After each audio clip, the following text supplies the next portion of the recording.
नमस्कार दोस्तों, परिष्कार वर्ल्ड ऑनलाइन प्लेटफॉर्म पर आपका हार्दिक अभिनंदन है। जैसा कि आप हमने पिछले सेशन में जो किया था सीईटी 2024 से संबंधित जो टेस्ट सीरीज यहाँ पर जो चल रही है, उसमें मैं यहाँ पर भूगोल से संबंधित प्रश्न जो लेके आ रहा हूँ। और उस श्रृंखला में, भूगोल की श्रृंखला में, भारत के भौतिक प्रदेशों से संबंधित आज जो टॉपिक रहेगा वो प्रायद्वीपीय पठारी प्रदेश रहेगा दोस्तों। इससे पहले दो आपके सेशन इसमें पूरे हो चुके और मैं मानता हूं कि वो जो आपके प्रश्न दो सेशन के थे वो बहुत ही परीक्षा उपयोगी रहे होंगे। तो आज जो कौन कौन से प्रश्न होंगे हमारे इस पिटारे में, तो देखिए कौन कौन। देखिए, पहला क्वेश्चन है दोस्तों आज का सेशन का, निम्नलिखित में से प्रायद्वीपीय पठार से संबंधित कौन सा कथन असत्य है। तो यहाँ पर असत्य की बात हो रही है कि यानी कि इनमें से जो विकल्प दिए उनमें से एक कथन ऐसा होगा जो गलत होगा। यह प्राचीन अंगारा लैंड का भाग है दोस्तों। जबकि हम भारत की बात करते हैं तो भारत का जो प्रायद्वीपीय जो भाग है, यहाँ पर हम बात करें प्रायद्वीपीय भारत की बात, तो ये जो क्षेत्र है ये आपके गोंडवाना लैंड का भाग है दोस्तों। गोंडवाना लैंड का भाग है ये। और गोंडवाना लैंड चीज है क्या, देखो इसमें सबसे पहले हम बात करते हैं कि पृथ्वी का प्रारंभिक जो स्वरूप था वो आपके पहले एक पिंड के रूप में था और उस पिंड का नाम था पेंजिया दोस्तों। क्या नाम था? पेंजिया था। इस पेंजिया के टुकड़े हो गए दो, भूगर्भीय हलचलों के कारण इस पेंजिया के दो टुकड़े हो गए और वो दो टुकड़े आपके उत्तर और दक्षिण दिशा में हो गए। तो उत्तर दक्षिण की जो बात हम कर रहे हैं यहाँ पर, जो उत्तरी भाग है वो अंगारा लैंड कहलाता है।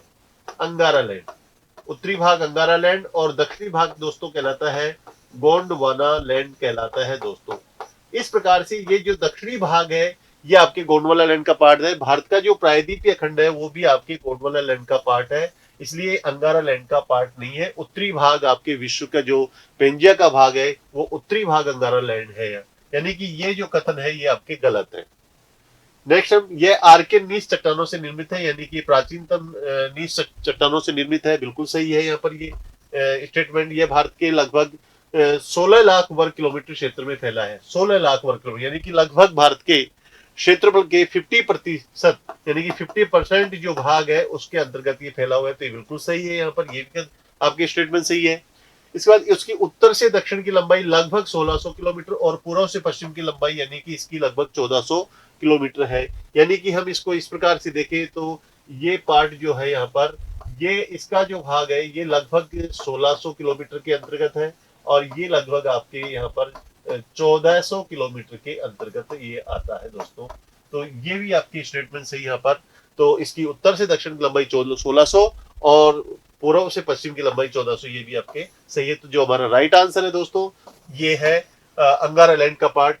निम्नलिखित में से कौन सी पहाड़ियां प्रायद्वीपीय पठार के उत्तर में स्थित नहीं है? प्रायद्वीपीय पठार के उत्तर में स्थित नहीं है। तो यदि हम प्रायद्वीपीय पठार को यदि मैप के माध्यम से देखें तो यहाँ पर कौन कौन सी पहाड़ियां हैं? देखो, अरावली पहाड़ी, यहाँ पर अरावली की लोकेशन ये है नंबर ए, यानी कि अरावली यहाँ पर है। विंध्याचल, ये लगभग आपके विंध्याचल जो है बी ऑप्शन की यदि हम देखें तो ये बी ऑप्शन की विंध्याचल पहाड़ियां हैं। राजमहल यहाँ पर है, ये लगभग सी ऑप्शन की यदि हम देखें तो राजमहल की पहाड़ियां हैं। सतपुड़ा की जो पहाड़ियां इनमें से आपके डी ऑप्शन की। अब प्रश्न पूछा जा रहा है इसमें निम्नलिखित में से कौन सी पहाड़ियां प्रायद्वीपीय पठार के उत्तर में स्थित नहीं है। तो देखिए, प्रायद्वीपीय पठार की लोकेशन ये है और इसके भाग में सबसे उत्तर में स्थित नहीं, यानी कि ये सब, ये भी भाग उत्तर में है, ये भी भाग उत्तर में है, ये भाग भी उत्तर में, यानी कि डी उत्तर में नहीं है। तो जो राइट आंसर हमारा है दोस्तों यहाँ पर वो है आपके सतपुड़ा। और सतपुड़ा जो है ये इसके बीच में स्थित है प्रायद्वीपीय पठार के। ठीक है। हाँ, तो दोस्तों नेक्स्ट क्वेश्चन यहाँ पर देखिए, निम्न में से कौन सा कथन प्रायद्वीप से संबंधित नहीं है? प्रायद्वीप से संबंधित नहीं है यहाँ पर प्रश्न है और इसकी आकृति अनियमित चतुर्भुजाकार है, यानी कि प्रायद्वीप का भाग हम यहाँ पर देखिए भारत के मानचित्र में, तो ये लगभग आपकी लोकेशन है प्रायद्वीप की है, तो लगभग अनियमित त्रिभुजाकार है, बिल्कुल सही है यहाँ पर ये कथन। इसका उत्तरी भाग चौड़ा व दक्षिणी भाग सकरा है, बिल्कुल इसका जो उत्तरी भाग है ये चौड़ा है और दक्षिणी भाग आपके ये सकरा है, यहाँ पर ये भी इसका कथन सही है। इसका ढाल उत्तर पश्चिम से दक्षिण पूर्व दिशा की ओर है, यानी कि इसका ढाल का निर्धारण नदियों से होगा। और इस पर यहाँ से हम बात करें तो यहाँ से कावेरी नदी, इधर से आपके कृष्णा नदी, इधर से गोदावरी नदी, इधर से आपके महानदी, ये नदियां यहाँ से प्रभावित होती हैं। तो इसमें ये आपके कावेरी, ये कृष्णा, गोदावरी महानदी, ये नदियां, और ये सभी नदियों का यदि हम डायरेक्शन देखें तो ये आपके उत्तर पश्चिम से दक्षिण पूर्व दिशा की ओर है। तो इसका ढाल आपके उत्तर पश्चिम से दक्षिण पूर्व दिशा की ओर है, ये भी आपके सही है। यह प्राचीन काल में ऑस्ट्रेलिया के भूखंड का टूटा हुआ भाग माना जाता है, यानी कि ये जो भूखंड है, ये जो हम बात कर रहे हैं प्रायद्वीपीय पठार की, ऑस्ट्रेलिया से टूटा हुआ भूखंड है, जबकि ये भूखंड ऐसा माना जाता है कि ये अफ्रीका महाद्वीप है, ये अफ्रीका महाद्वीप है। इस अफ्रीका महाद्वीप से टूटा हुआ भाग आपके ये प्रायद्वीपीय भूखंड माना जाता है, जो कि दक्षिण से उत्तर पूर्व दिशा की ओर खिसका हुआ भाग माना जाता है। इस प्रकार से अब हमारा जो राइट आंसर है ये है, ये प्रायद्वीप से संबंधित कथन है, नहीं है, ये तीनों इससे संबंधित कथन है। नेक्स्ट क्वेश्चन, निम्नलिखित पठारों का पश्चिम से पूर्व का सही क्रम है। पश्चिम से पूर्व का सही क्रम है, और ये जो पठार दिए हुए हैं ये प्रायद्वीपीय पठार से संबंधित है। यदि हम इसको मानचित्र में देखें तो ये मानचित्र का जो भाग है ये यहाँ पर दोस्तों इस देखते हैं पठारों में, दक्कन का पठार, ये जो पार्ट है ये दक्कन का पठार कहलाता है, ये दक्कन का पठार है। इसके बाद में दंडकारण्य क्षेत्र, ये दंडकारण्य का क्षेत्र है, ये दंडकारण्य का क्षेत्र है। इसके बाद में ये छोटा नागपुर का पठार है, छोटा नागपुर पठार, छोटा नागपुर का पठार है। और इधर आपके लास्ट इधर मेघालय साइड में देखें तो ये आपके मेघालय का पठार है। ये तो लोकेशन इसकी हो गई। अब यहाँ पर हम बात कर रहे हैं पश्चिम से पूर्व का सही क्रम कौन सा है। तो देखो सबसे पश्चिम में दोस्तों यहाँ पर दक्कन का पठार है, इसके बाद में और आगे बढ़ते हैं तो दंडकारण्य का पठार है, और आगे बढ़ते हैं तो छोटा नागपुर का पठार है, और आगे बढ़ते हैं तो इसमें मेघालय का पठार है। तो ये ऑप्शन कौन है, कौन सा इसमें? सबसे पहले दक्कन का पठार इसमें है, इसमें नहीं है, इसमें है और इसमें नहीं है। तो इसका मतलब दोनों, इन दोनों में से एक विकल्प है। फिर दूसरा विकल्प इसमें दक्कन के पठार के बाद में दंडकारण्य क्षेत्र, इसमें दंडकारण्य नहीं है, छोटा नागपुर का पठार है। तो पहले कौन सा आएगा? दंडकारण्य आएगा। तो नंबर 1, नंबर 2 पश्चिम से पूर्व की ओर, नंबर 3 छोटा नागपुर का पठार ये, और नंबर 4 आपकी ये होगा। तो दोस्तों इस प्रकार से जो राइट आंसर हमारा होगा ये होगा ए। नेक्स्ट क्वेश्चन, निम्नलिखित में से विंध्याचल पर्वत श्रेणी के संबंध में कौन सा कथन सही नहीं है? विंध्याचल श्रेणी की, देखो दोस्तों विंध्याचल श्रेणी एक ऐसी श्रेणी है जो प्रायद्वीपीय पठार की पहाड़ी श्रृंखला है, जो इस पठार के लगभग आपके उत्तरी भाग में स्थित है। यहाँ पर ये इस मानचित्र में हम देखें तो भारत के नक्शे में ये भारत के नक्शे के लगभग बीच में स्थित है, और ये पूर्व से पश्चिम दिशा में फैली हुई। तो इसके संबंध में कौन सा कथन इसमें से सही नहीं है, ये देखना है बिल्कुल। यहाँ पर सही नहीं की बात हो रही है यहाँ पर दोस्तों। इसका निर्माण अधिकांशतः बलुआ चट्टानों से हुआ है, बलुआ चट्टानों से, बिल्कुल लाइन या बलुआ चट्टान यानी सैंड स्टोन की बात है कि जो आपकी विंध्याचल श्रेणी है उसमें अधिकांशतः जो चट्टानी पाई जाती है वो बलुआ चट्टानी पाई जाती है। दूसरे नंबर पे आपके चूना चट्टानी है कि लाइम स्टोन पाया जाता है। तो इसका मतलब यहाँ पर ये जो कथन है बिल्कुल सही है। इसका विस्तार गुजरात से लेकर बिहार के सासाराम तक है दोस्तों, लगभग 1200 किलोमीटर क्षेत्र में इसका विस्तार है। यानी कि इसको हम यदि देखें तो यहाँ पर ये गुजरात का लोकेशन है, इधर आपके बिहार का लोकेशन है। ये लगभग आपके 1200 किलोमीटर की लंबाई में फैली हुई। तो ये कथन भी आपके यहाँ पर बिल्कुल सही है कि इसका विस्तार गुजरात से लेकर बिहार के सासाराम तक है। और जिसमें और राज्यों की हम बात करें तो गुजरात, गुजरात से इधर मध्य प्रदेश, मध्य प्रदेश से उत्तर प्रदेश, और उत्तर प्रदेश से लास्ट में बिहार के सासाराम तक। इसका सासाराम एक यहाँ का बिहार का जिला है, वहां तक इसका फैलाव दिया है। इसको अलग अलग जगहों पर भारनेर, कैमूर तथा पारसनाथ श्रेणियों के नाम से भी इसको जाना जाता है। भारनेर दोस्तों, कैमूर और पारसनाथ। तो यहाँ पर मैं आपको बताऊं कि भारनेर की जो बात हम यहाँ पर करते हैं, भारनेर इसमें मध्य प्रदेश में कहते हैं इसको, भारनेर मध्य प्रदेश में, कैमूर आपके उत्तर प्रदेश में कहते हैं इसको, कैमूर उत्तर प्रदेश में, और पारसनाथ, पारसनाथ इसको झारखंड में कहते हैं दोस्तों। तो यहाँ पर इसका मतलब ये है कि इसको अलग अलग जगहों पर अलग अलग नामों से जाना जाता है। मैं वापस बताऊं एक बार, भारनेर मध्य प्रदेश में, कैमूर उत्तर प्रदेश में, और पारसनाथ इसको झारखंड में कहते हैं। तो इसके अलग अलग नाम है। इसके उत्तरी भाग में नर्मदा नदी ब्रंश घाटी में बहती है, इसके उत्तरी भाग में, यानी कि ये नर्मदा है घाटी की बात हम करें तो इसकी यहाँ पर, और यहाँ पर आपके विंध्याचल श्रेणी है, और इधर आपके सतपुड़ा श्रेणी है।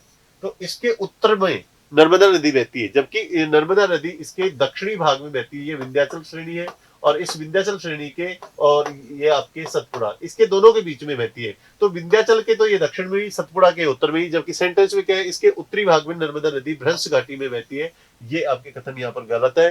तो हमारा जो राइट आंसर है दोस्तों ये है, ये सेंटेंस जो डी है वो बिल्कुल गलत है यहाँ पर। नेक्स्ट, हमारे यहाँ परिष्कार में देखो सब इंस्पेक्टर के जो बैच चल रहे हैं, police sub inspector Rajasthan police, जिसमें आपके 2 पेपर होते हैं, एक जो जीके का पेपर होता है, एक आपके हिंदी का पेपर होता है। यहाँ पर जो विद्यार्थी है पर कोचिंग करते हैं, जिसमें ऑनलाइन भी और ऑफलाइन भी यहाँ पर उपलब्ध है, उसमें जो विद्यार्थी ने उनको वीडियो लेक्चर आपके निःशुल्क दिए जाते हैं, नोट्स की पीडीएफ यहाँ पर निःशुल्क दी जाती है, और टेस्ट सीरीज यहाँ पर दी जाती है। यहाँ पर जो टेस्ट सीरीज यहाँ परिष्कार में आयोजित होती है, उस टेस्ट सीरीज से विद्यार्थी को बहुत लाभ होता है, और वहां से कई बार हमने देखा कि हूबहू प्रश्न वहां पर पूछे गए हैं दोस्तों। तो इसके नए बैच यहाँ से प्रारंभ हो रहे हैं, सोमवार से यहाँ पर चल रहा है बैच यहाँ पर सब इंस्पेक्टर का। और हमारे बैचों की सबसे बड़ी जो विशेषता है वो यहाँ पर छोटे बैचों के माध्यम से क्वालिटी कोचिंग दी कराई जाती है, और क्वालिटी कोचिंग होगी तो निश्चित रूप से आपको यहाँ पर सफलता मिलेगी दोस्तों। नेक्स्ट नंबर, निम्नलिखित में से कौन सा कथन असत्य है? यहाँ पर असत्य बताना अपन को, यहाँ पर देखिए तो पहला सेंटेंस यहाँ पर है, सतपुड़ा कगार है जबकि विंध्याचल एक ब्लॉक पर्वत है दोस्तों। तो हम बात यहाँ पर कगार और ब्लॉक पर्वत की करेंगे। ब्लॉक पर्वत होता क्या है दोस्तों कि यहाँ पर मान लीजिए ये कि आपकी ये ब्लॉक पर्वत है, ये ब्लॉक है, ब्लॉक पर्वत, इधर आपके नर्मदा घाटी और इधर आपकी ताप्ती घाटी, ब्लॉक पर्वत है, यानी कि दोनों तरफ, दो तरफ आपके भ्रंश हो और बीच का भाग धरातल का वहीं पर रहे तो वो आपके ब्लॉक पर्वत कहलाता है। अब यदि हम देखते हैं तो ये विंध्याचल और ये नर्मदा नदी और ये आपके सतपुड़ा और ये ताप्ती नदी, यहां पर ये नर्मदा और ताप्ती के जो बीच का जो पार्ट है वो आपके सतपुड़ा श्रेणी है, सतपुड़ा श्रेणी है। अब सतपुड़ा श्रेणी यानी कि किसके बीच में है? नर्मदा और ताप्ती के बीच में है, तो इसलिए जो सतपुड़ा है वो ब्लॉक पर्वत है, जबकि यहाँ पर दिया हुआ है सतपुड़ा कगार है। कगार मतलब होता है किनारा, ये किनारे पे नहीं है, ये बात देखिए। जबकि विंध्याचल एक ब्लॉक पर्वत है, तो यहाँ पर उल्टा लिखा हुआ है। यहाँ पर विंध्याचल तो है एक तरीके से कगार, क्योंकि ये इधर इस नदी के किनारे पर पार्ट, जो ये किनारे वाला जो भाग है ये कगार कहलाता है। तो नर्मदा नदी का जो किनारा है कगार वाला पार्ट है, ये यहाँ पर विंध्याचल श्रेणी है, जबकि सतपुड़ा एक ही आपके कगार न होकर के ब्लॉक पर्वत है दोस्तों। तो ये सतपुड़ा श्रेणी यहाँ पर स्थित है। इस प्रकार से ये सेंटेंस यहाँ पर गलत है। नेक्स्ट पे बात करते हैं, सतपुड़ा के उत्तर व दक्षिण में क्रम से नर्मदा व ताप्ती नदियां भ्रंश घाटियां हैं। बिल्कुल सही है। इस डायग्राम से यदि हम देखते हैं तो ये सतपुड़ा श्रेणी है, इसके उत्तरी भाग में यहाँ पर नर्मदा और इसके दक्षिणी भाग में आपके यहाँ पर ताप्ती नदी स्थित है दोस्तों। तो ये आपके सेंटेंस भी सही है। यहाँ पर सतपुड़ा की सबसे ऊंची चोटी धूपगढ़ है दोस्तों। देखो धूपगढ़ की जो श्रेणी है, यानी कि सतपुड़ा श्रेणी की एक भाग है महादेव। महादेव महादेव श्रेणी की सबसे ऊंची चोटी धूपगढ़ है, जो जिसकी ऊंचाई 1350 मीटर है, और ये सतपुड़ा की सबसे ऊंची चोटी जो महादेव पहाड़ियों में। तो ये आप स्टेटमेंट भी यहाँ पर सही है दोस्तों। मैकाल की सबसे ऊंची चोटी अमरकंटक है। मैकाल श्रेणी भी आपके देखी जाए तो सतपुड़ा से संबंधित है, और सतपुड़ा की सबसे ऊंची चोटी अमरकंटक, तो ये भी सही है। तो हमारा जो राइट आंसर दोस्तों वो है सतपुड़ा कगार, जबकि विंध्याचल एक ब्लॉक पर्वत है। जबकि आंसर में देखा जाए तो आपके सतपुड़ा ब्लॉक पर्वत है और विंध्याचल एक कगार श्रेणी के रूप में जानी जाती है। नेक्स्ट क्वेश्चन, निम्न में से कौन सी पहाड़ी सतपुड़ा का भाग नहीं है? सतपुड़ा का भाग नहीं है। तो दोस्तों यहाँ पर हम भारत के नक्शे में हम बात करें तो ये जो पार्सन यहाँ पर ये है, ये विंध्याचल श्रेणी है और ये आपके सतपुड़ा श्रेणी है। कौन सी है? सतपुड़ा।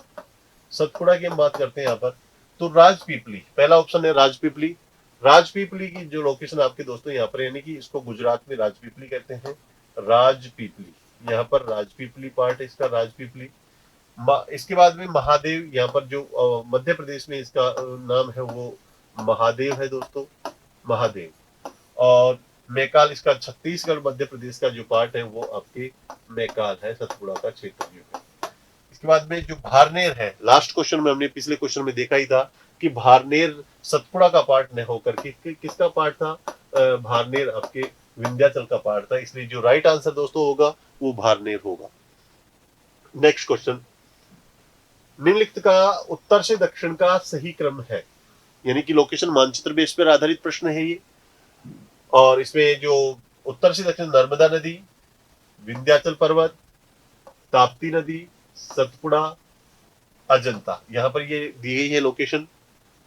तो यदि हम इसको मानचित्र के आधार पर इसको मेंशन करें तो सबसे पहले आपके आता है विंध्याचल श्रेणी, उसके बाद में आती है नर्मदा घाटी, विंध्याचल, नर्मदा, और उसके बाद में आपके है सतपुड़ा, सतपुड़ा के बाद में यहाँ पर आती है ताप्ती नदी, और ताप्ती के बाद में आते हैं आपके अजंता। यानी कि दक्षिण से उत्तर की ओर हम चले तो पहले अजंता, उसके बाद में ताप्ती, फिर उसके बाद में सतपुड़ा, फिर नर्मदा, फिर विंध्याचल श्रेणी आती है। बात यहाँ पर हो रही है उत्तर से दक्षिण की दोस्तों। तो सबसे उत्तर में कौन सा है, तो सबसे उत्तर में विंध्याचल होगा, सबसे पहले विंध्याचल आएगा। विंध्याचल कौन से उसमें ऑप्शन में है, तो यहाँ ऑप्शन में इसमें भी विंध्याचल पहले नहीं है, इसमें भी नहीं है, इसमें भी नहीं है, यानी कि इसी में विंध्याचल सबसे पहले है। तो विंध्याचल, विंध्याचल के बाद में आपके नर्मदा नदी, विंध्याचल के बाद में नर्मदा, उसके बाद में फिर सतपुड़ा, यहाँ सतपुड़ा है, बिल्कुल सही है, फिर उसके बाद में ताप्ती है, ये भी सही है, और उसके बाद में अजंता। तो राइट आंसर जो दोस्तों ये हमारा होगा, ये आपके बी ऑप्शन होगा, यानी कि उत्तर से दक्षिण का सही क्रम। अब ये प्रश्न कई बार दक्षिण से उत्तर भी पूछा जाता है, तो इसका उल्टा हो जाएगा, सबसे पहले अजंता आएगा, फिर उसके बाद में ताप्ती, फिर सतपुड़ा, फिर नर्मदा, फिर विंध्याचल इसके अंतर्गत आएंगे। तो हमारा जो राइट आंसर है बी है। निम्नलिखित में से कौन सा कथन पूर्वी घाट से संबंधित है, पूर्वी घाट। और पूर्वी घाट की हम बात करें तो पूर्वी घाट भारत के मानचित्र में यदि इसको देखें तो पूर्वी घाट का जो पार्ट है ये आपके भारत के नक्शे में इसको देखें तो पूर्वी घाट का पोर्शन ये यानी कि पूर्वी तट के समानांतर जो पहली श्रृंखला है वो पूर्वी घाट है दोस्तों। यहाँ पर इससे संबंधित कथन कौन सा पूर्वी घाट संबंधित नहीं है, यहाँ पर ये बात देखनी है अपने को। तो यह नीलगिरी की पहाड़ियों से यह नीलगिरी की पहाड़ियों से महानदी के मध्य स्थित है, नीलगिरी की पहाड़ियों से महानदी के बीच है, यानी कि नीलगिरी की पहाड़ियां यहाँ पर है दोस्तों, और महानदी लगभग उड़ीसा राज्य में यहाँ पर बहती थी, इसके बीच में स्थित है। यह अविच्छिन्न रूप से पूर्वी घाट के समानांतर फैली हुई है। अविच्छिन्न यानी कि अविच्छिन्न का मतलब यहाँ पर हुआ कि विच्छिन्न का मतलब होता है टूटी फूटी, और अविच्छिन्न का मतलब होता है लगातार, जबकि ये लगातार नहीं है, टूटी फूटी फैली हुई है। तो ये अविच्छिन्न रूप से के रूप में समांतर फैली है, यह गलत है। विच्छिन्न रूप से पूर्वी तट के समानांतर फैली है, तो इसका राइट आंसर हमारा ये है। यह वर्षा कम होने के कारण जैव विविधता तुलनात्मक रूप से कम, यानी कि तुलनात्मक किससे बात हो रही है यहाँ पर, पश्चिमी घाट की तुलना में यहाँ पूर्वी घाट में आपके वर्षा थोड़ी सी कम होती है, इसलिए जैव विविधता यहाँ पर तुलनात्मक रूप से कम पाई जाती है। इसका विस्तार ओडिशा, आंध्र प्रदेश, तमिलनाडु राज्यों में है, तो बिल्कुल सही है। यहाँ पर इसका तमिलनाडु, इधर आंध्र प्रदेश और ओडिशा इन राज्यों में है, तो हमारा जो राइट आंसर है वो बी है दोस्तों। यहाँ पर देखो दोस्तों, दो प्रकार की वैकेंसी, ये तो निकली हुई वैकेंसी है, ये अभी आने वाली वैकेंसी है। इसमें डिप्टी जो आपके जेलर है उसमें भी आपके जीके और हिंदी का पेपर है, और सब इंस्पेक्टर का जो है उसमें भी जीके और हिंदी का पेपर है दोस्तों। तो यदि हम देखें तो एक परीक्षा की तैयारी करने से दो परीक्षाओं की तैयारी एक साथ हो सकती है। हमारे यहाँ पर नए बैच सोमवार से जारी है, यहाँ पर जो सोमवार से चल रहे हैं यहाँ पर, और यहाँ के बैचों की सबसे बड़ी जो विशेषता है वो आपके छोटे बैच क्वालिटी कोचिंग के माध्यम से यहाँ पर कोचिंग कराई जाती है। निश्चित रूप से आपको सफलता मिल सकती है, क्योंकि क्वालिटी का नाम ही नौकरी है यहाँ पर, यानी आप क्वालिटी से पढ़ोगे तो निश्चित रूप से नौकरी प्राप्त होगी। निम्नलिखित में से कौन सी पहाड़ियां तमिलनाडु में स्थित नहीं है, तमिलनाडु की बात यहाँ पर हो रही है। तो यदि हम इसको यूं देखें तो ये पूर्वी घाट की पहाड़ियां हैं दोस्तों, पूर्वी घाट की पहाड़ियां यहाँ पर, पूर्वी घाट का जो पार्ट है यहाँ पर, तो ये पूर्वी घाट की जितनी भी ऑप्शन आपकी जावादी, सेवराय, पंचमलई, नल्लामलई, इनमें पूर्वी घाट की पहाड़ियां ये सभी। तो दोस्तों ये जावादी जो है ये तमिलनाडु की जो पहाड़ियां हैं, सेवराय भी आपके तमिलनाडु की पहाड़ियां हैं, और पंचमलई भी तमिलनाडु की पहाड़ियां हैं दोस्तों। यहाँ की हम बात करें तो जावादी, इधर से जावादी, सेवराय और पंचमलई, पंचमलई, ये सीक्वेंस इनका तमिलनाडु में, ये सभी तमिलनाडु में है दोस्तों। नल्लामलाई की बात यहाँ पर होती है तो नल्लामलाई भी पूर्वी घाट का ही पार्ट है, पर नल्लामलाई की जो मलाई नल्ला मलाई की जो पहाड़ियां हैं वो आपके आंध्र प्रदेश में दोस्तों, ठीक है, आंध्र प्रदेश में है। और आंध्र प्रदेश में तो इस प्रकार जो आप प्रश्न की बात हम निम्नलिखित से कौन सी पहाड़ियां तमिलनाडु में स्थित नहीं है, तो इसका जो राइट आंसर है दोस्तों वो नल्ला मलाई होगा। ये नल्ला मलाई की जो पहाड़ियां हैं वो आंध्र प्रदेश में स्थित है। निम्नलिखित में से कौन सी पहाड़ियां पूर्वी घाट का भाग नहीं है? पूर्वी घाट का भाग नहीं है, देखो वैसा ही प्रश्न है सेम। पूर्वी घाट की बात हम यहाँ पर करते हैं तो पूर्वी घाट की लोकेशन ये आपके पूर्वी घाट है दोस्तों, ये पूर्वी घाट, ये पूर्वी घाट की जो पहाड़ियां हैं ये विच्छिन्न रूप से फैली हुई है, विच्छिन्न रूप यानी कटे फटे रूप में फैली हुई है, पूर्वी घाट है। इसमें वेलिकोंडा की जो पहाड़ियां, वेलिकोंडा की जो पहाड़ियां हैं ये आंध्र प्रदेश के अंतर्गत आती है। ए ऑप्शन की जो पहाड़ियां हैं वो आंध्र प्रदेश में है, यानी कि ये आंध्र प्रदेश में है। शेषाचलम ये भी आपके इधर आंध्र प्रदेश का पार्ट है। शेषाचलम ये भी आंध्र प्रदेश में स्थित है। ये भाग भी आपके देखा जाए तो ये भी पूर्वी घाट का भाग है। पालकोंडा ये भी आंध्र प्रदेश में है, यहाँ पर ये स्थित पालकोंडा की जो पहाड़ियां ये भी आंध्र प्रदेश में दोस्तों। तो यानी कि तीनों को पोर्शन को दिया जिसमें से वेलिकोंडा, शेषाचलम, पालकोंडा ये तीनों जो पहाड़ियां हैं पूर्वी घाट का ही भाग है।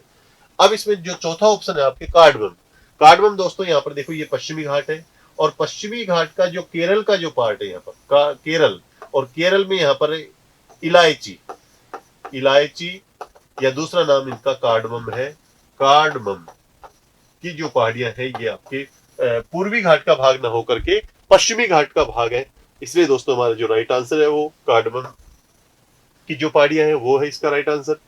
नेक्स्ट, निम्नलिखित में से पूर्वी घाट की सबसे ऊंची चोटी है, पूर्वी घाट की सबसे ऊंची चोटी, यानी कि सारे प्रश्न अभी पूर्वी घाट से संबंधित है। यहाँ पर पूर्वी घाट की बात हम यहाँ पर करते हैं तो ये पूर्वी घाट है, और पूर्वी घाट की जिसमें अन्नामलाई, अन्नामलाई की बात करते हैं तो अन्नामलाई पश्चिमी घाट की सबसे ऊंची चोटियों में से अन्नामलाई की पहाड़ियों में सबसे ऊंची चोटी है अन्नामुडी। तो अन्नामलाई की जो पहाड़ियां हैं वो पश्चिमी घाट के अंतर्गत आती है दोस्तों, ये पूर्वी घाट का भाग नहीं है।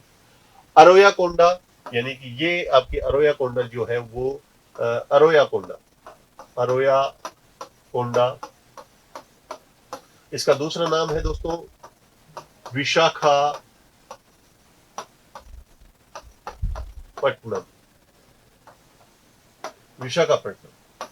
विशाखापट्टनम चोटी है। ये आपके आंध्र प्रदेश के अंतर्गत है, ये पूर्वी घाट की सबसे ऊंची चोटियों के अंतर्गत आती है। महेंद्रगिरी भी आपके पूर्वी घाट में ही है, यहाँ पर उड़ीसा में है, पर महेंद्रगिरी सबसे ऊंची नहीं है।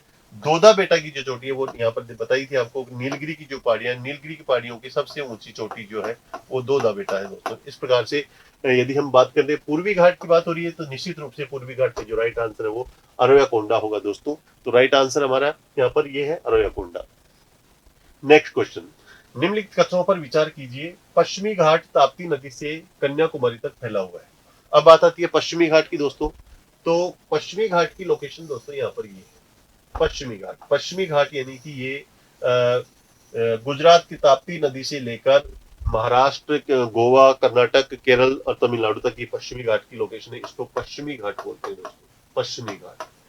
अब इससे संबंधित प्रश्न कौन कौन से देखते हैं कि ताप्ती नदी से लेकर कन्याकुमारी तक, बिल्कुल यहां से ताप्ती नदी, यानी कि ये ताप्ती नदी है और ये आपकी कन्याकुमारी है, कन्याकुमारी से ताप्ती नदी तक इसका विस्तार फैला है। तो ये आपके सेंटेंस बिल्कुल सही है।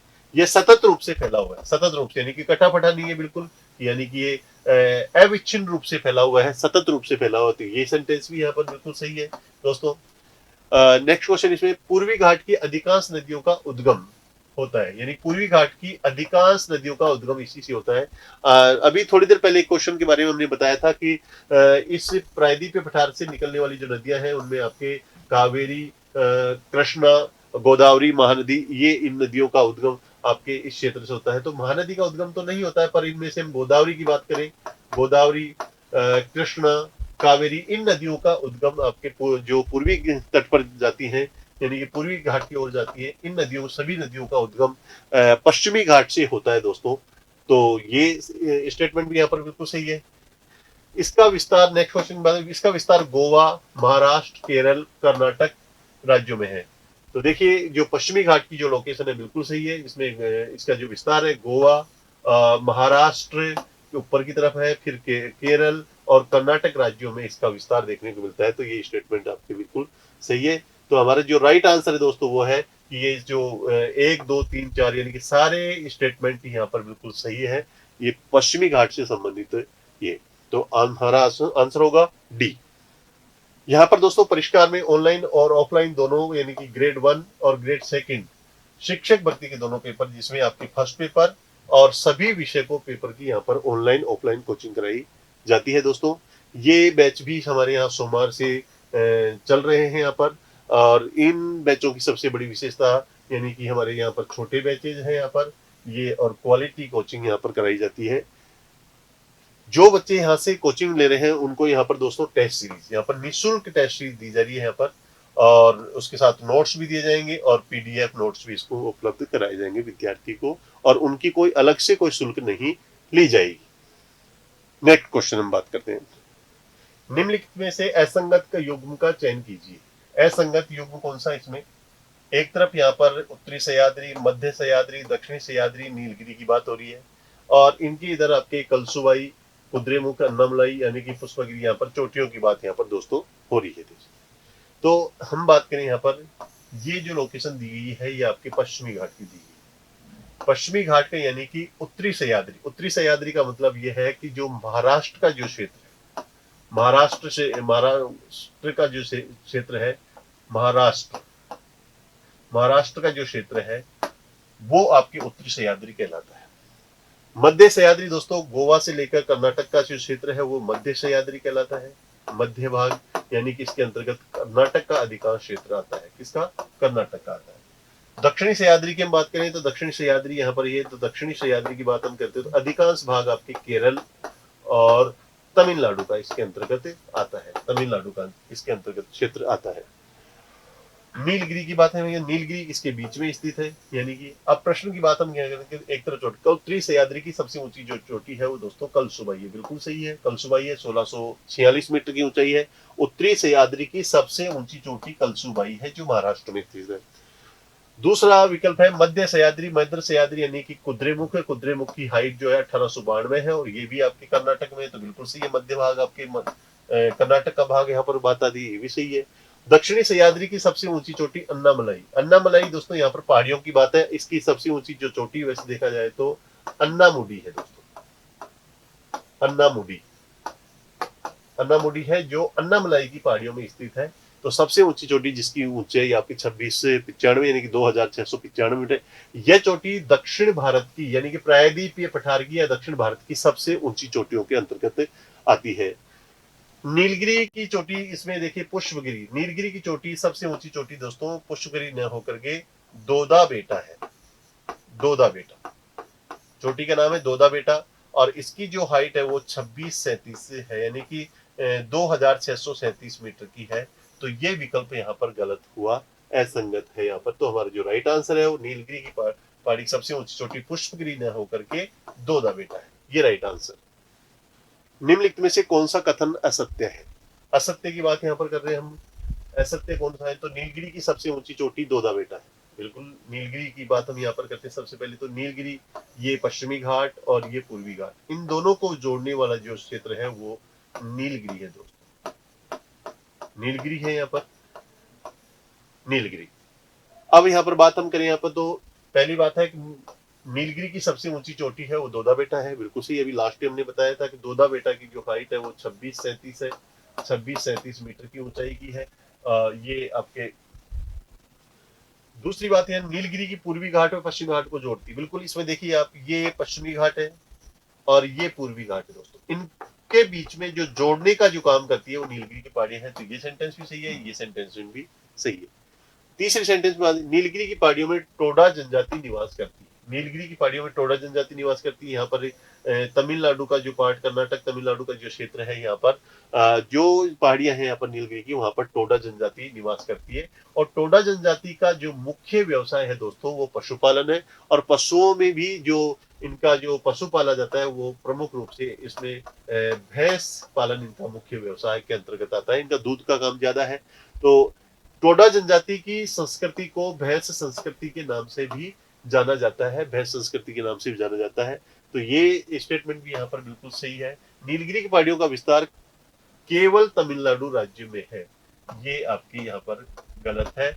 नीलगिरी की पहाड़ियों का विस्तार तमिलनाडु में भी है, तमिलनाडु के अलावा केरल और कर्नाटक के अंतर्गत भी है दोस्तों। तो ये गलत सेंटेंस यहाँ पर हुआ। हाँ, पर सबसे ज्यादा जो विस्तार है यहाँ पर तमिलनाडु राज्य में ही नीलगिरी की पहाड़ियों का विस्तार सबसे ज्यादा है। पर यहाँ पर केवल की बात है, ये केवल गलत है, क्योंकि नीलगिरी की पहाड़ियों का जो विस्तार है तमिलनाडु, केरल और कर्नाटक तीनों राज्यों में इसका विस्तार देखने को मिलता है। तो राइट आंसर। नेक्स्ट, पश्चिमी घाट पर स्थित दर्रों का दक्षिण से उत्तर का सही क्रम क्या है? देखिए, दर्रों की बात हो रही है यहाँ पर, और किसके दर्रे? पश्चिमी घाट। यदि हम इसको ये देखें तो ये आपके पश्चिमी घाट की बात है, ये पश्चिमी घाट। और पश्चिमी घाट में देखिए दोस्तों, यहाँ पर एक दर्रा है, एक दर्रा यहाँ पर है, एक दर्रा यहाँ पर है, एक दर्रा, 4 दर्रे हैं यहाँ पर। इन दर्रों में से यदि हम बात करते हैं, सबसे पहले तो यह देखिए, ये लोकेशन यहाँ पर एक दर्रा ये है, 2 दर्रे, दूसरा ये है, तीसरा यहाँ पर ये है, और ये यहाँ पर 4 नंबर पे है वो सिनकोटा है। सिनकोटा, पाल, यहाँ पर पाल है दोस्तों, और पाल यहाँ पर थाल है दोस्तों, थाल, और यहाँ पर है भोर घाट। तो यदि हम बात करें यहाँ पर दक्षिण से उत्तर का, तो हमारे जो राइट आंसर है उसमें पाल, भोर और थाल। तो यानी कि यदि उत्तर से चलेंगे अपन तो थाल घाट पहले आएगा, फिर भोर घाट आएगा, फिर पाल घाट आएगा, फिर आपके सिनकोटा आएगा दोस्तों। सिनकोटा है यहाँ पर। जो आपके थाल घाट है दोस्तों, वो मुंबई को नासिक से जोड़ता है, मुंबई से नासिक ये जोड़ता है आपके मुंबई से पुणे को जोड़ता है दोस्तों यहाँ पर। और इधर आपके देखिए तो ये कोच्चि को कोयम्बटूर से जोड़ता है यहाँ पर। और सिनकोटा जो दर्रा है वो आपकी तिरुवनंतपुरम को कोयम्बटूर से जोड़ता है यहाँ पर दोस्तों। इस प्रकार से कोयम्बटूर ने मधुरे को जोड़ता है। तो ये आपकी 4 जो लोकेशन है आपकी इसमें, ये दर्रों की है। तो जिसमें सबसे पहले आएगा दक्षिण से पालघाट, भोरघाट और थालघाट। इसमें ऑप्शन सिनकोटा नहीं है, तो हम इसलिए सिनकोटा की यहाँ बातें ऑप्शन के अकॉर्डिंग नहीं कर रहे हैं। निम्नलिखित पहाड़ियों का उत्तर से दक्षिण का सही क्रम क्या है? जो पहाड़ियां यहाँ पर दी गई है उनका उत्तर से दक्षिण का सही क्रम कौन सा है दोस्तों? तो इन पहाड़ियों की लोकेशन हम यदि देखें तो पहले कार्डमम जो पहाड़ियां हैं, वो कार्डमम जो पहाड़ियां हैं ये ए विकल्प का, तो ए यहाँ पर है, कार्डमम यहाँ पर है, कलसुबाई यहाँ पर, यानी कि 1 नंबर की बात यहाँ पर हो रही है। 1 नंबर यहाँ पर है, 2 नंबर यहाँ पर है, तीसरी आपके पालनी की जो पहाड़ियां 3 नंबर यहाँ पर है, और 4 नंबर लोकेशन यहाँ पर है दोस्तों। अब देखिए यहाँ पर बात हो रही है उत्तर से दक्षिण की क्रम, उत्तर से दक्षिण का क्रम यहाँ पर हो रहा है। तो उत्तर से दक्षिण में सबसे पहले 2 नंबर है, सबसे पहले 2 नंबर है सबसे उत्तर में कौन सी? तो 2 नंबर इसमें ऐसे विकल्प इसमें भी नहीं है, इसमें भी नहीं है, इसमें, यानी कि इस विकल्प में आपके 2 है। 2 के बाद में 4, 2 के बाद में 4, और 4 के बाद में 3, और 3 के बाद में 1, यानी कि हमारा जो राइट आंसर है दोस्तों वो है, तो देखिए सबसे पहले 2, 4, 3, 1 यहाँ पर राइट आंसर है हमारे यहाँ पर दोस्तों। नेक्स्ट क्वेश्चन से पहले यहाँ पर देखिए, परिष्कार जो हमारा ऑनलाइन प्लेटफॉर्म है उसमें ऑनलाइन क्लासेज जो ऑफलाइन क्लासेज भी यहाँ पर जाएं, जिसमें छोटे बैचों की सबसे बड़ी विशेषता यहाँ पर है कि छोटे बैचों के माध्यम से यहाँ पर क्वालिटी कोचिंग की जाती है। नए बैच सोमवार से यहाँ पर चल रहे हैं, जिसमें बैचों में हम यहाँ पर जो कोचिंग कराई जाती है उसमें सीईटी, पटवार और एलडीसी की कोचिंग यहाँ पर दोस्तों कराई जाती है। निम्नलिखित में से सबसे नवीन पहाड़ियां हैं। देखो ये जो पहाड़ियां दी है जिसमें मैकाल, राजमहल, बालाघाट, रेगमा, ये यहाँ पर ऑप्शन दिए गए। इनमें से हमारे को ये बताना है कि ये नवीन कौन सी, इनमें से नवीन श्रेणियां कौन सी है। तो नवीन और इसकी हम बात करें तो दोस्तों यहाँ पर भारत के संदर्भ में यदि हम देखें तो भारत का जो भाग हिमालय जो वाला पार्ट है हिमालय का, ये तो आपके नवीन भाग कहलाता है। हिमालय का जो भाग है, नवीन भाग कौन सा है? हिमालय का भाग है। और भारत का जो प्रायद्वीपीय जो खंड है ये आपके प्राचीन भाग कहलाता है दोस्तों, प्राचीन पार्ट। अब इसमें से हम ये देखेंगे कि नवीन में कौन सा भाग है और प्राचीन में कौन सा है। तो मैकाल श्रेणी वो सतपुड़ा का भाग है जो कि प्रायद्वीप का भाग है, यानी कि ये आपके प्राचीन की कैटेगरी में आती है। ये भी आपके दूसरा भाग देखिए राजमहल यहाँ पर झारखंड में है स्थित है, ये भी आपके प्रायद्वीपीय भाग का यानी कि प्राचीन भाग है, तो राजमहल भी प्राचीन है। बालाघाट, बालाघाट की जो पहाड़ियां है ये महाराष्ट्र में है, जो भी आपके दक्कन के पठार का भाग है, यानी कि बालाघाट का क्षेत्र भी आपके प्राचीन के अंतर्गत आता है दोस्तों। रेगमा जो पहाड़ियां हैं वो दोस्तों आपके असम के अंतर्गत आती हैं, और असम में जो पहाड़ियां आती हैं वो आपके हिमालय का पार्ट है, आपके रेगमा जो है किसका भाग है, हिमालय का भाग है। इसमें सबसे नवीन पहाड़ियों की हम बात करें तो इसमें आपके रेगमा जो पहाड़ियां हैं जो असम में है वो सबसे नवीन इसमें है। हाँ, नेक्स्ट क्वेश्चन दोस्तों, यहाँ पर निम्नलिखित में से सुमेलित है, सुमेलित बताना अपन को। यहाँ पर सुमेलित कौन सा है इसमें, इसके अंतर्गत देखें सुमेलित, तो एक तरफ दर्रा है, एक तरफ राज्य है दोस्तों। यहाँ पर थाल घाट, थाल घाट की बात हम करें तो ये आपके महाराष्ट्र में बिल्कुल सही है, यहाँ पर ये महाराष्ट्र के अंतर्गत आता है।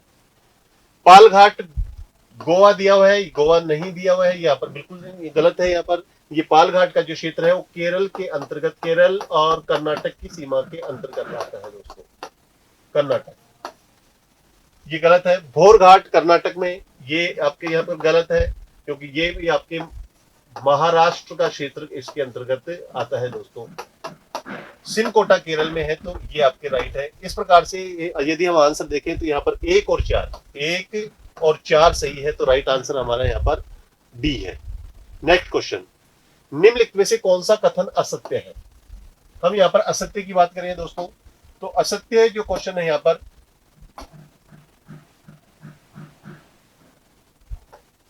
असत्य की हम यहाँ पर बात करें तो देखो, अन्नामलाई की सबसे ऊंची चोटी अन्नामुडी है, और जो दक्षिण भारत की सबसे ऊंची चोटी। पिछले क्वेश्चन में भी हमने एक बताया था कि यहां पर पश्चिमी घाट की बात हम यहां पर करें तो पश्चिमी घाट है, और पश्चिमी घाट की जो पहाड़ियां हैं इनका एक भाग है अन्नामलाई, अन्नामलाई, अन्नामलाई की जो पहाड़ियां इनकी सबसे ऊंची चोटी है अन्नामुडी दोस्तों, अन्नामुडी है। और ये दक्षिण भारत की भी सबसे ऊंची चोटी है, यानी कि पश्चिमी घाट की तो सबसे ऊंची चोटी है ही, पर ये आपके दक्षिण भारत की भी सबसे ऊंची चोटी है, तो ये सेंटेंस यहां पर सही है। महेंद्रगिरी पूर्वी घाट की सबसे ऊंची चोटी है। देखिए, महेंद्रगिरी सबसे पूर्वी घाट की सबसे ऊंची चोटी है, ये पूर्वी घाट है। इस पूर्वी घाट की सबसे ऊंची चोटी अरायाकोंडा, अरोया कोंडा है दोस्तों, और ये यहां पर महेंद्रगिरी दिया हुआ, इसलिए यहां पर ये सेंटेंस गलत है। नीलगिरी की पहाड़ियों की में ऊटी उटक मंडलम पर्यटन स्थल स्थित है, बिल्कुल सही है। यहाँ पर नीलगिरी की पहाड़ियों का सबसे जो पर्यटन केंद्र है वो तमिलनाडु में है, और तमिलनाडु की जगह जो ऊटी है, जिसको कि पूरा नाम इसका उटक मंडलम इसको हम कहते हैं, ये यहाँ पर स्थित है, बिल्कुल सही है। यहाँ पर नीलगिरी की पहाड़ियों का सबसे ज्यादा विस्तार तमिलनाडु में है, बिल्कुल सही है। नीलगिरी की पहाड़ियों का जो विस्तार है वो 3 राज्यों में है, जिसमें आपके एक तो तमिलनाडु, कर्नाटक और केरल, और सबसे ज्यादा विस्तार यानी कि नीलगिरी की पहाड़ियों का सबसे ज्यादा विस्तार है वो तमिलनाडु के अंतर्गत है। तो जो आपका ये कथन भी आपके सही है। हमारा जो आंसर है दोस्तों वो है महेंद्रगिरी पूर्वी घाट की सबसे ऊंची चोटी, जो गलत है। अरोयाकोंडा सबसे ऊंची चोटी के अंतर्गत आता है। नेक्स्ट क्वेश्चन, निम्नलिखित पठारों का पूर्व से पश्चिम का सही क्रम क्या है। ये भी मानचित्र पर बेस आधारित प्रश्न है। आपको मानचित्र आता है तो निश्चित रूप से आप इन प्रश्नों को सही करेंगे। तो देखिए, पहला विकल्प है छोटा नागपुर का पठार, छोटा नागपुर का पठार, उसके बाद में बघेलखंड, फिर बुंदेलखंड, फिर मालवा का पठार। इसके बाद में मालवा का पठार, बुंदेलखंड, बघेलखंड, छोटा नागपुर का पठार। नेक्स्ट क्वेश्चन में ऑप्शन में आपके बुंदेलखंड, बघेलखंड, मालवा, छोटा नागपुर, बघेलखंड। नेक्स्ट ऑप्शन में है बघेलखंड, बुंदेलखंड, मालवा और छोटा नागपुर पठार। हम इसको नक्शे के माध्यम से यदि हम देखें तो ये हमारा भारत का नक्शा, प्रायद्वीपीय क्षेत्र का नक्शा है, मान लीजिए। इसमें ये क्षेत्र जो है ये आपके मालवा क्षेत्र के अंतर्गत आता है। मालवा, मालवा का क्षेत्र है ये। यहां पर इसके पास में जो क्षेत्र है वो आपके बुंदेलखंड का क्षेत्र है दोस्तों, बुंदेलखंड, बुंदेलखंड का क्षेत्र है।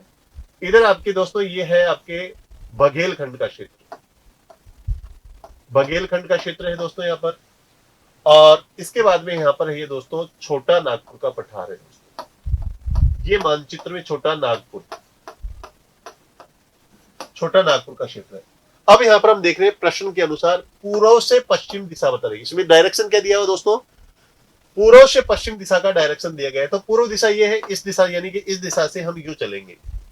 तो सबसे पहले आता है छोटा नागपुर का पठार। तो हम ऑप्शन में देखेंगे छोटा नागपुर पठार कौन से में, तो इसमें भी छोटा नागपुर का पठार नहीं है, इसमें भी पहला ऑप्शन छोटा नागपुर नहीं है, इसमें भी नहीं है, यानी कि इसमें केवल छोटा नागपुर का पठार है। तो इसी ऑप्शन से भी सही हो सकता है। यदि आपको यहाँ पर छोटा नागपुर का भी पता है तो आप निश्चित रूप से इस प्रश्न को सही करेंगे दोस्तों।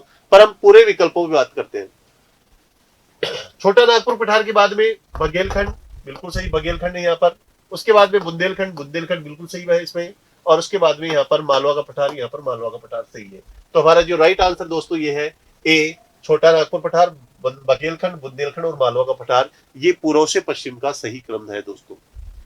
नेक्स्ट क्वेश्चन पे हम बात करते हैं। क्वेश्चन से पहले एक सूचना इसमें कि हमारे यहाँ परिष्कार में सीईटी के जो बैच है जिसमें कॉमन एलिजिबिलिटी टेस्ट एक एग्जाम होता है, वो एग्जाम 2 लेवल का होता है। एक तो ग्रेजुएशन लेवल का होता है, एक आपके 12th लेवल का है। दोनों ही लेवल के बैचेज यहाँ पर शुरू हो रहे हैं, यहाँ पर चल रहे हैं, जिसमें ऑनलाइन भी है, ऑफलाइन भी है। और ये बैच, नए बैच सोमवार से चलाए जा रहे हैं जो अभी चल रहे हैं यहाँ पर, जिसमें से आपके प्रिंटेड नोट्स, परिष्कार का बैग और टेस्ट सीरीज यहाँ पर विद्यार्थी को निःशुल्क रूप से दी जाएगी दोस्तों। तो आप अपना सुनहरा भविष्य उज्जवल करने के लिए परिष्कार में यहाँ पर आप एडमिशन ले सकते हैं। नेक्स्ट क्वेश्चन, निम्नलिखित में से कौन सी पहाड़ियां महाराष्ट्र में स्थित नहीं है दोस्तों, यानी कि ये भी मानचित्र पर आधारित प्रश्न है, जिसमें ऑप्शन में है बालाघाट, हरिश्चंद्र, शेषाचलम, सतमाला। प्रायद्वीप पठार की बात यहाँ पर हम करें तो ये लोकेशन आपकी महाराष्ट्र राज्य की आती है दोस्तों। ये लोकेशन महाराष्ट्र राज्य, महाराष्ट्र राज्य में यदि हम देखें तो बालाघाट की लोकेशन आपके इस जगह पर आती है, हरिश्चंद्र की लोकेशन इस जगह पर आती है, सतमाला की लोकेशन आपके इस जगह पर आती है। तो ये आपके हरिश्चंद्र, बालाघाट और सतमाला, ये लोकेशन, ये तीनों जो पहाड़ियां हैं महाराष्ट्र में है। एक ऑप्शन बच रहा है आपके शेषाचलम। शेषाचलम की जो पहाड़ियां हैं यहाँ पर है, और ये शेषाचलम की जो पहाड़ियां हैं, शेषाचलम, ये चंदन के क्षेत्र के लिए फेमस है। ये आपके आंध्र प्रदेश के अंतर्गत आता है, ये महाराष्ट्र में नहीं आता है। तो इसका जो राइट आंसर है दोस्तों वो शेषाचलम की जो पहाड़ियां हैं वो आपके महाराष्ट्र में न होकर के और आंध्र प्रदेश में है। नेक्स्ट क्वेश्चन, दंडकारण्य पठार का विस्तार निम्न में से कौन से राज्य में नहीं है? दंडकारण्य क्षेत्र एक प्रायद्वीपीय पठार का भाग है, दंडकारण्य का पठार, और वो कौन से राज्य में उसकी लोकेशन नहीं है? तो ये भी मानचित्र पर बेस से प्रश्न आपको दिख रहा है। इसको भी यदि हम मानचित्र के माध्यम से सही करें तो ये आपके क्षेत्र जो है ये प्रायद्वीपीय भारत का क्षेत्र है, और ये दंडकारण्य का जो क्षेत्र है ये आपके 3 राज्यों में इसका विस्तार देखने को मिलता है। एक तो छत्तीसगढ़ यानी छग, एक इधर आपके ओडिशा, ओडिशा के अंतर्गत आपके ये भाग है, और इधर आपके आंध्र प्रदेश का पार्ट इसके अंतर्गत आता है।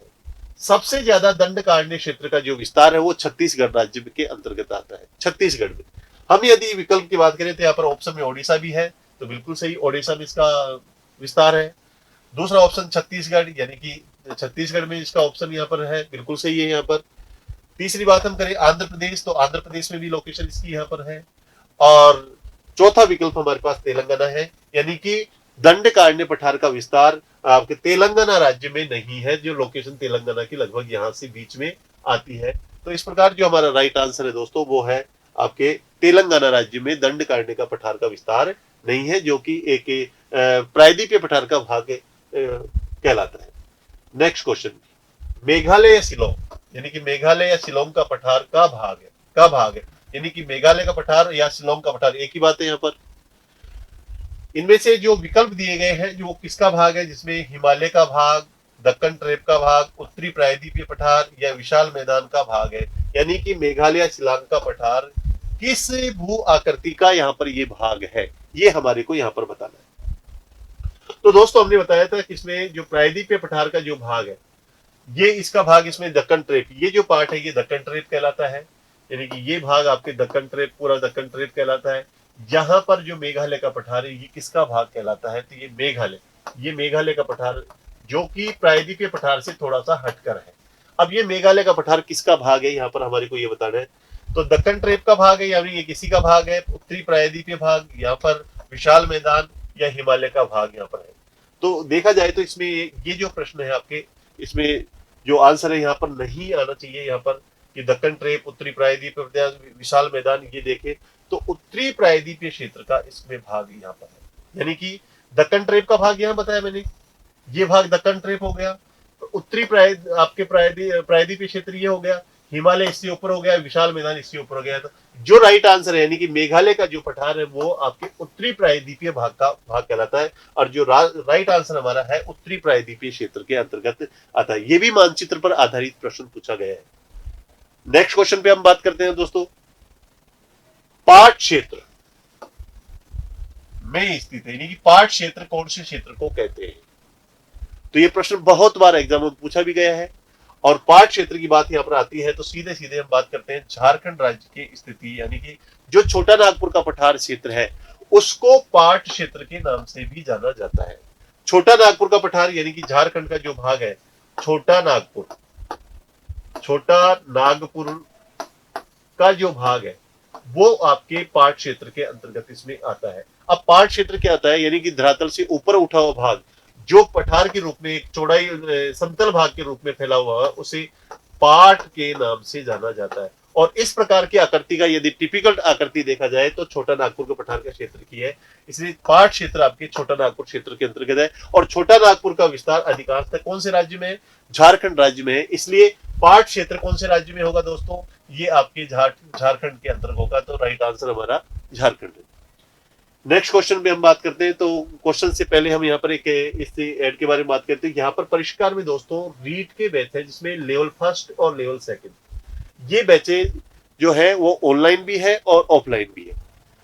हमारे यहाँ पर नए बैच अभी सोमवार से चल रहे हैं, और अभी इसमें से सबसे बड़ी विशेषता ये है कि जो छोटा जो बैच है, यहाँ पर छोटा जो बैचेज है और उस छोटे बैचों के माध्यम से क्वालिटी कोचिंग की जाती है, यानी कि जितने छोटा बैच होगा उसमें टीचर और विद्यार्थी का इंटरेक्शन अच्छा होगा और वो अच्छी तरीके से समझ पाएगा, भीड़ भड़क में ज्यादा समझ में नहीं आती है। तो हमारे परिष्कार की सबसे बड़ी जो विशेषता है कि यहाँ पर छोटे बैच बनाए जाते हैं और छोटे बैचों के माध्यम से क्वालिटी कोचिंग दी जाती है। क्वालिटी कोचिंग के साथ यहाँ पर निश्चित रूप से आपके जो आप सपने लेके आए हो उनको पूरा हम यहाँ पर करते हैं दोस्तों।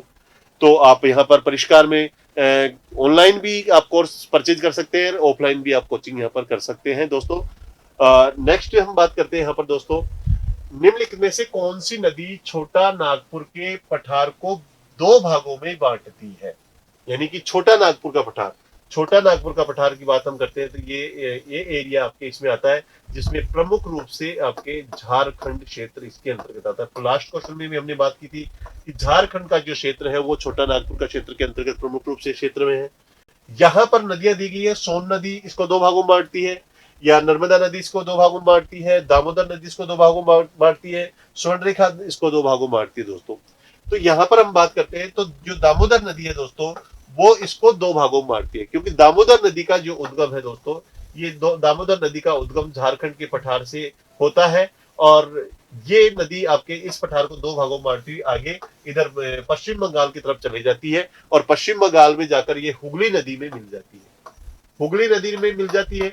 अब ये जो नदी है इस पठार को दो भागों में बांटती है। इस पठार को दो भागों में बांटने के बाद जो नाम है इसका, इसके ऊपरी भाग यानी कि उत्तरी भाग है, उत्तरी भागों को कहते हैं यहाँ पर हजारीबाग का पठार। कौन सा पठार, हजारीबाग का पठार यहाँ पर कहते हैं। और दूसरा इधर जो दक्षिणी भाग जो है छोटे नागपुर के पठार का जो दक्षिणी पार्ट है ये कहलाता है दोस्तों रांची का पठार। यानी कि दामोदर नदी जो है, दामोदर नदी है वो छोटा नागपुर के पठार को दो भाग में बांटती है। इसके उत्तरी भाग को हजारीबाग का पठार और दक्षिणी भाग को रांची का पठार के नाम से जानते हैं। तो हमारा जो राइट आंसर है वो दामोदर नदी है। दामोदर नदी छोटा नागपुर के पठार को दो भागों में विभाजित करती है, तो राइट आंसर। नेक्स्ट क्वेश्चन पे हम बात करते हैं दोस्तों, मालवा का पठार अवस्थित है, मालवा का पठार।